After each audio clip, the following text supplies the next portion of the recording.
వాక్యం కొన్నిసార్లు మనల్ని ఎంతో లాలిస్తుంది, కొన్నిసార్లు మనల్ని ఖండిస్తుంది. అన్నిటినీ మధురంగానే తీసుకోగలగాలి.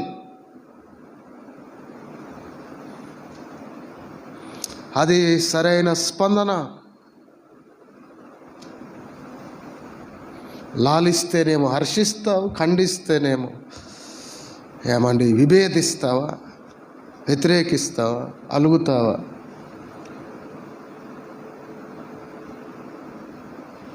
సంఘానికి రావా, సంఘానే విడిచిపోతావా? కొందరు అలా వెళ్ళిపోయే వాళ్ళు కూడా ఉన్నారు అక్కడక్కడ. ఎంత విచారము!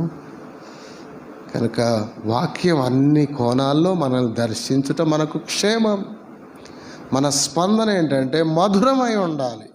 దేవుని వాక్యం ఎలా మనల్ని దర్శించిన మధురమై ఉండాలి మనకు.